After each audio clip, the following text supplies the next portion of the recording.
Hey everybody, it's your boy Durante, and I'm back at it again with another episode of Keep Talking. Today we have a new guest, my friend Autumn. Hey Autumn, how y'all doing? I met her at Damon's. At Damon's, yes, and we talked about a whole bunch of random stuff, and I thought she was pretty interesting, so I got her on the show. And so, tell everybody about yourself. Hi, I'm Autumn. I was in college for 4 years and then took a year off. I am now working at a vet clinic as a vet assistant, and I co-own 2 farms as well. 2 farms. Yeah. Yeehaw. So what do you do on the farms? Like, how's the farm life? Really, depending on which farm you're on, it could be fun. Because one of them, me and my aunt, take racehorses, like ex-racehorses, Mm-hmm. and we break them to make them better for the people who don't really know how to handle racehorses. Mm-hmm. And then the other one is a family farm, and that's just raising chickens and pigs, and that's it. So when you say like breaking horses, are they like really aggressive because they're racing horses, or? Not really like aggressive. They just have so much pent up, okay, you know a Australian Shepherd? Mm-hmm. Now put that Australian Shepherd on steroids and you have a racehorse. So it's like really like giddy and really Yes. just ready to go. Yeah. Okay. And they could potentially severely hurt a rider or a kid. So you just want to make them, you just bomb-proof them at that point. So are they like bigger, stronger, faster horses compared to just average horses grazing out there, or? It depends, because most of them are going to be thoroughbreds. Mm-hmm. That come out, so they can be tall and muscly as shit. I've seen some like what do you call like stallions before. Yes. I've seen them before, and they look like they're all broad and stuff. They're Yeah. kind of like the pit bull of horses. You know what I'm saying? Like Yeah. it's pretty freaking crazy. But that's awesome living on a farm and stuff. My mother grew up on a farm in King William. She had horses. They had goats. They had pigs, chickens, and all that stuff. Yeah. And she grew up with a grandfather, and she would always tell me all these stories about how she had like like 30 or 40 cats, or like 10, 15 dogs outside and all that. And I'm like, where did they come from? It's like you keep the puppies, Yeah. This is back in the late 80s, early 90s. Yeah. So I mean, So they were definitely keeping. yeah, everything. and people weren't really selling puppies back then. If you wanted a puppy, you would just Yeah. get one from like a friend or something like that. People Yeah. are going to Petco and nothing like that. Yeah. So you're an animal lover, right? Yes. What's your favorite animal? I don't really have a favorite, if I'm being fully honest. I have like favorites in the species, Mm-hmm. but that's about it. I feel like you're like a mammal kind of girl. Like you like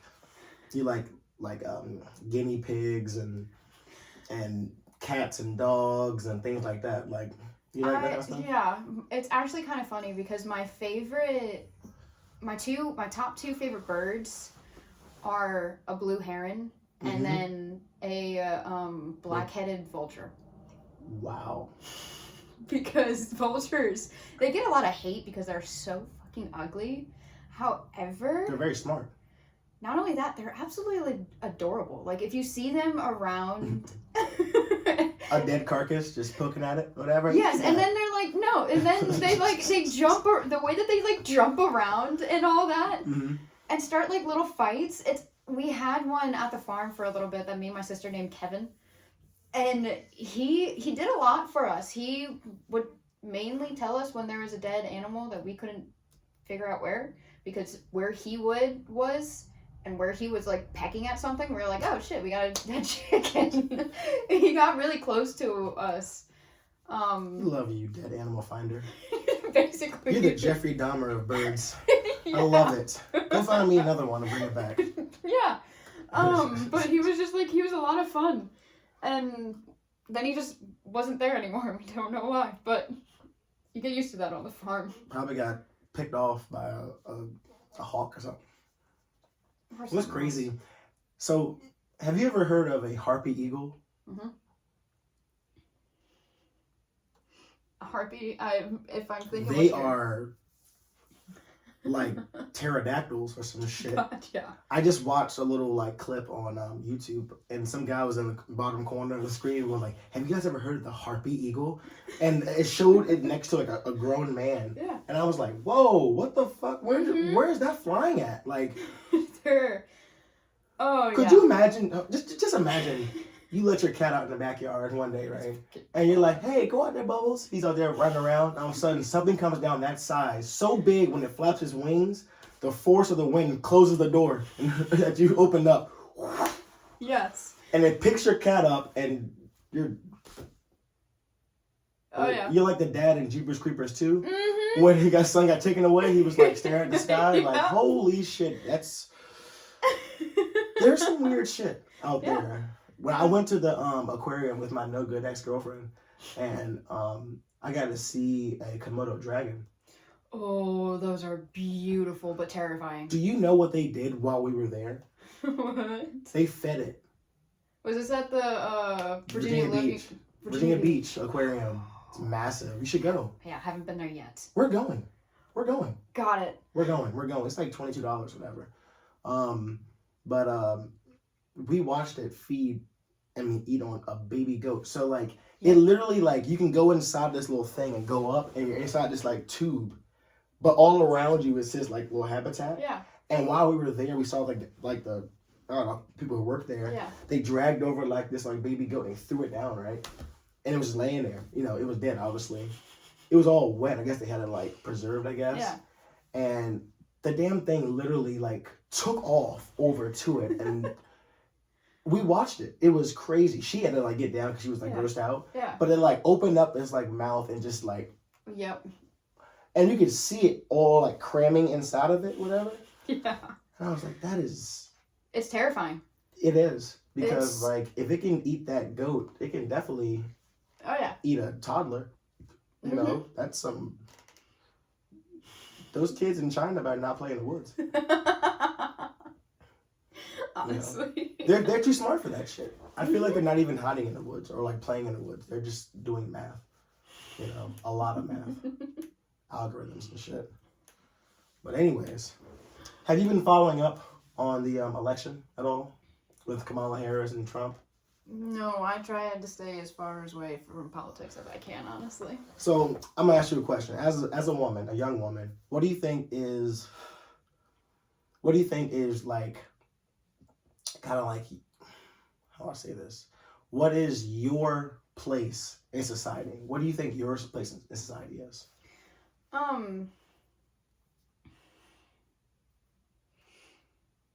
For me, I honestly don't know, and I feel like it depends on where you are, because if you go to a bar, then you're obviously like, especially if you're in a whole group of girls, then your place is kind of like,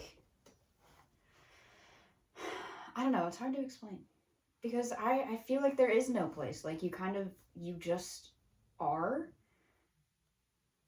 and that's kind of where I am with that. I got you. So you're saying you're just kind of like existing. Yes. Kind of thing. Alrighty. So what would make you stand out? As opposed to like a normal girl that goes to the bar. I go to the bar very frequently. You know what I'm saying? Yeah. But there's not a lot of girls that go to the bar that have been in college for 4 years. I mean, some do, whatever, but not dive bars like that. You know what I'm saying? Yeah. So what makes you stand out from other women in your age group?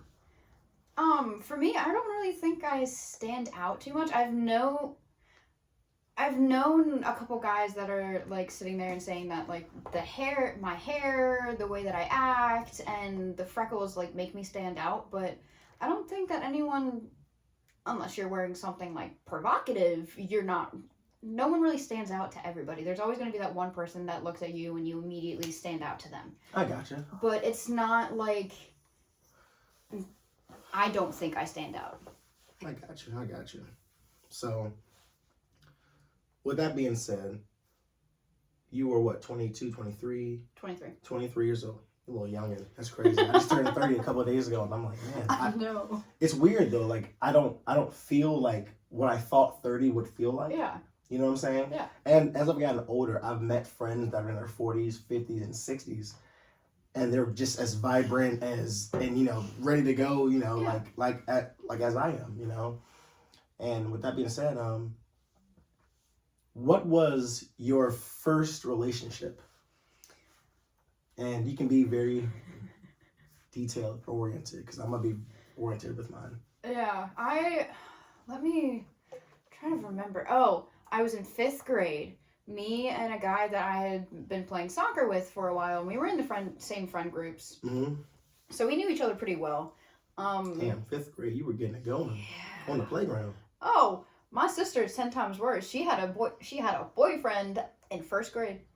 She had 2 of them in 1st grade. It was in there sharing the same juice box and everything. Yeah. It was fucking ridiculous. She came back home one day and was like, I have a boyfriend. And I was like, how the fuck? This is you as a 1st grader. I have a fucking boyfriend. She said, well, he ate my yogurt and I ate his, so I guess we're boyfriend and girlfriend now. Yeah. We shared crowns. He ate one half, ate the other half. Yeah. Now we have green tea together. Yeah. But so, like, as much as you can be dating as a 5th grader, we would like hold hands and we would hang out together at the playground. We would play tag together, and that's what like. And then we always had soccer together. But that was my first relationship, I guess you can say, because we did call each other boyfriend, girlfriend. But I feel like you don't fully understand like the concept of dating until you get into high school. I got you. 5th grade is crazy. That's crazy.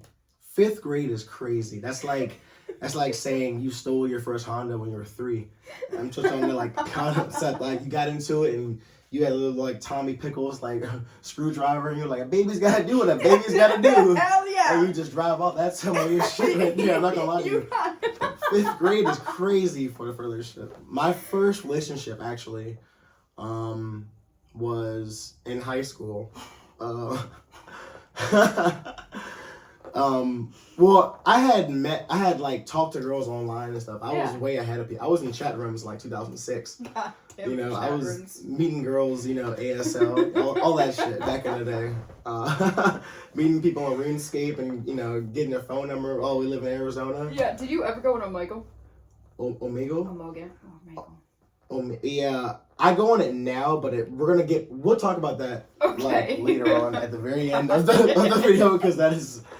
But yeah, I went online a whole lot as a kid, but the first girl I ever dated in my entire life, her name was Katie. Her name was Katie Wickcomb. She still lives around here actually. Shout out to Katie. She was a real one. She was a dyke for a little bit, but now she got a kid and stuff. She go see this podcast. I'm pretty sure she will. But I dated her when I was 11th grade, and I have so many memories with her in a 2.5 month span. Yeah. That is insane. I still remember this, okay? So, did you go to Gloucester or Matthews or? I went to Grafton. Grafton. I can see that now. I can see that now. Like, damn it. That's the whitest of the white. It really fucking is. I know. They're like, hi, my name's Charles. Yeah. Come pulling up with the fucking polo shirts and everything. Polo shirt and the shorts and ascot Fred on fucking Scooby-Doo. God, yeah. Fucking weirdos. I hated that school. God bless them. Their dicks are only this big. And I'm being very generous. Yeah, honestly, some of them are non-existent. What was I saying just now? You have very fond memories of... That's right. So, I know I smoke a lot of weed and I drink a lot. So, I met Katie. This is very awkward, actually. So, it was December 23rd of 2010. And we were coming back from the Christmas, the Christmas break? No, like my family, we did our Christmas early that year. We did it on the 24th. Yeah. But we had to leave actually on the 23rd because there was a big snowstorm that happened here. It was like very weird. And it was like a lot of snow. Yeah. And so we're like riding back. And I had a little, it was like a Samsung little slider phone. And I was on Facebook or whatever. And at the time, me and him don't really talk anymore, but this guy I know, his name's Derek. His little brother, his name was Diedrich. And we became pretty good friends too over time, right? And he was dating a girl. Her name was Katie, but the same girl, Katie. But they broken up over some racial stuff. He's black. He's biracial actually, and they got broken up because he said her dad racist as fuck and all this, and he can never go over to the house and all that stuff. So he broke up with her, right? So, I went on Facebook and I had messaged her because she had a status up saying that she was really sad and blah blah and all this stuff. And I had messaged her saying, hey, hope everything's doing well with you, whatever, because I saw them in school walking around together, holding hands and everything, right? Anyway, we start like texting, whatever, the entire Christmas break, right? And then we decide to like meet each other, when we get back to school. It's like, yeah. But we met each other, saw each other in the hallway, whatever, talked. And then I'll never forget, it was January 6th, 2011, in the Duke Rock Cafe, in the third chair, in the third yellow seat from the wall. And she kissed me. And I was like, oh, wow. Oh, wow. This is what it is? And then, like, we stood up and we walked, like, all around the whole school. This is after school. Okay. So we're just walking around the whole school, like, hold hands. Janitors were going by, sweeping shit up, whatever. And I was like, God damn, like, I really like this girl. And, she liked me and all stuff. And she was, like, one of my first kind of, like, sexual experiences and all that stuff. And we didn't have sex or anything, but we actually ended up, breaking up, whatever, because her dad said that, he didn't want her dating me, and stuff, blah, blah. But I found out later on that one of the teachers in the school had told him that I was dating her because he was from Massachusetts. His name was Mr. Bliss, a little short guy, really short motherfucker. He was like 5'3", 5'4", little short, little stocky guy. Yeah. And he would always tell these stories in class, because I had his class actually. Yeah. He would always tell these stories in class about how all his, he said he was in a gang and all that, and he was like, yeah, we used to beat up all the black gangs, all the Hispanic gangs, all the Jewish gangs in the neighborhood.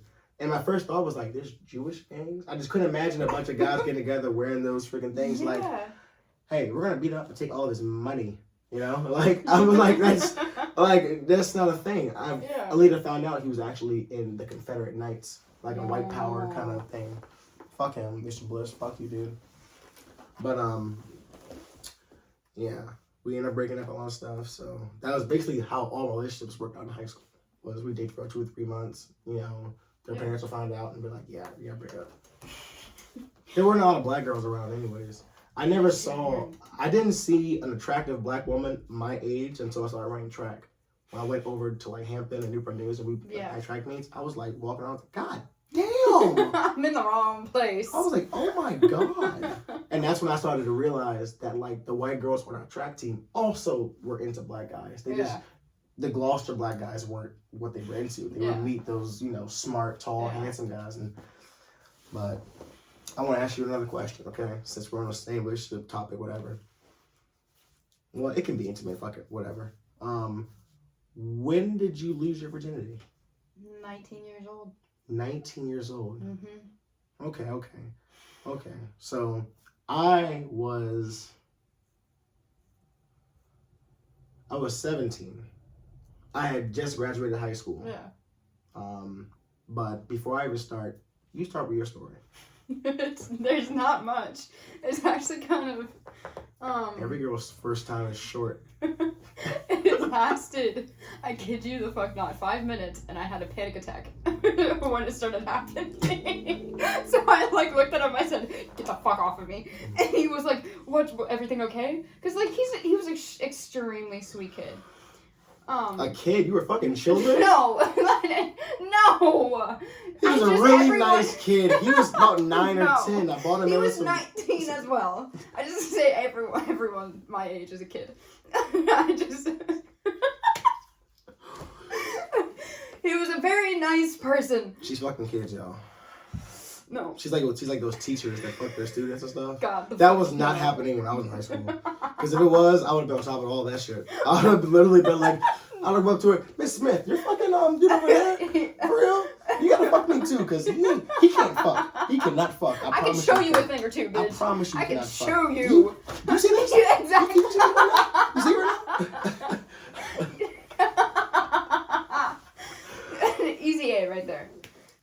B plus. I'm not getting an A. It's too suspicious. I can get straight B's and be on an honor roll. Very true. Yeah, all you need is A. You go to a redneck high school, you can get straight B's and be valedictorian. I know. I went from Grafton to Gloucester. That boy up there, he's smart. He said there's only 8 planets. I thought there was 9. God damn.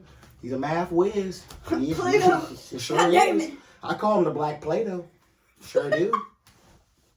And how Trump would say, he's actually a very smart guy. He is. He's a very smart guy. Probably the smartest guy I've ever met, actually. He just happens to be black. That's very unfortunate.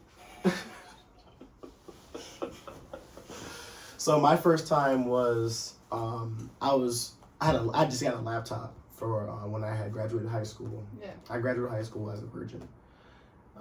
Yes. At Beach Week I had some experiences, but it wasn't penetrative sex. Yeah. Matter of fact, I'll tell a story right now. Fuck it, I don't give a fuck. So I had never had anything outside of kisses and a couple of handies. Yeah. Before I went to Beach Week. I went to Beach Week at the very last minute. I didn't know about Beach Week. Okay? Yeah. I didn't know people were having sex in high school until my sophomore year in high school. I was at a track meet, right? And I was hanging around with some guys on the team, right? And they were talking, they were showing nudes that they had gotten from other girls. And they were like, man, I was tearing that ass up last night. And me being like the porn whiz, I was like, I'm so sorry, the porn whiz. Yeah, I was deep into it, whatever. I was like, what the fuck you talking about, goddamn fucking and stuff, whatever. And I was like, porn whiz, but he didn't know what fucking was. No, I knew what fucking was. I'm just saying, I didn't know people around me were fucking though. You know what I'm saying? Yeah, I was like, I can't believe people are actually out here doing this shit. So, this guy, whatever, I'm a name drop, fuck it. JB, whatever, he a tall, handsome, dark-skinned guy. I wish I was him. The only guy I ever traded bodies with. But he was talking about this girl that he had met on a cheerleading team, blah blah. And all. He was like, man, I'm about to get down with that shit. You know what I'm saying? And he was explaining like how they had met and all that stuff, and how she gave him head and all that stuff, and it was fucking. And I was like, God damn, that's real. I thought that was some shit that people who are grown do, you know. So I mean, because the few girls I had messed around with getting the handy stuff, I would never suck a dick. That's disgusting. Oh my God, I'm hands are here. Yeah. So, my entire senior year in oceanography, I had a friend. I can't name drop her, but she was a redhead, a little short redhead girl. Yeah. And she was a lesbian, and she dressed like a skater. She came to school every day wearing, the big DCs and the pants and the skater long girl. And I don't know why, but she wasn't, hey bro, what's up, man? Bro, what's up? But she always tell me, bro, you look mad ripped right now. Because my senior year of high school, that's when I started to work out. I was a fucking twig. You know what I'm saying? A fucking twig. And she was like, dude, you getting ripped and blah blah. So when Beach Week happened, I didn't realize people were going to Beach Week. I thought it was some fucking shit you saw on Jersey Shore or some shit, So we're at graduation at Wilma Mary, and everybody's like, bro, we're about to get the fucking best fucking house ever, man. What the fuck? I walk up to him and I'm like, oh my gosh, where y'all going? Blah blah. We're going to fucking Beach Week, bro. You coming? I looked at my dad, and my dad was like, are you going? And I was like, I guess. I guess I am. So I went to Beach Week, whatever. My dad, this is stupid. My dad gave me $140 for the fucking week. That shit was gone in 3 days. But I had never drank before. Ooh. In my entire life. I had never drank at all. So I took my first shot of Bacardi at this poolside party. And I was like, ooh. So I put some water in it. I tried to water it down. Yeah. And everybody looking at me was like, what the fuck are you doing? You're putting water in this fucking Bacardi? What the fuck are you doing? And I was I felt like a fucking square. Because I was a fucking square. I felt like SpongeBob, in a nightclub. And so I got really drunk and I got on Jello shots because I was like, that's only thing I should tolerate, So we had a big party where we can conjoin we had 5 or 6 houses from Gloucester. But they were giant houses, 10, 11 bedroom, 4-story houses. Yeah. And we combined all of them for a party one night. And everybody was in their party, dancing and stuff, whatever. So, that girl comes through, whatever, with the little short hair and everything, but she's wearing like a crop top and like some shorts and sandals and shit. And I'm sitting over in the corner and I'm like, oh, you're a woman tonight, huh? You're a woman tonight, huh? Be. And she eyeliner on and stuff too. I was like, oh, you're a woman tonight. Oh, okay, you're a woman tonight. So we talked literally for like 30 seconds. And like she was like, hey, bro, you want to like go in the room? You know what I'm saying? And I was like, yeah, sure. And I was already drunk, you know, because I was a goner. Yeah. Three Jello shots. Done. Oh, done. Fuck. That was it. Only 3. What the fuck's wrong with me? So go up there, get on top bunk, whatever. She, you know, does what she does. We come downstairs, whatever. There's some big guy down there. He's just knocking everybody the fuck out. You know what I'm saying? And then he looks at me and he goes, did you get head from that girl just now? And I was like, no, of course not. Look at her. Look at her. Look at me. And he was like, you're right. And then he walked out. And that was that. But my first time actually having sex was very awkward. I met somebody on Facebook and we talked on like the Messenger app, whatever, for a little bit. And it wasn't an app back then, it was just actually Facebook. Yeah, it was actually. And she lived down the street from me, whatever. She was 14. Yeah, she was 14, I was 17. I know they sound weird, whatever, but I don't give a fuck. Everybody's fucking then, I guess. I don't know. But she came over to where I was staying at a market behind the trailer park, whatever, and we went into the woods like weirdos. And oh god, this is so fucking weird. Like Gloucester people. No, this is go fuck in the woods. Yeah, this is we're gonna fuck that bed. We're about to go lay some leaves and do missionary. Yeah. But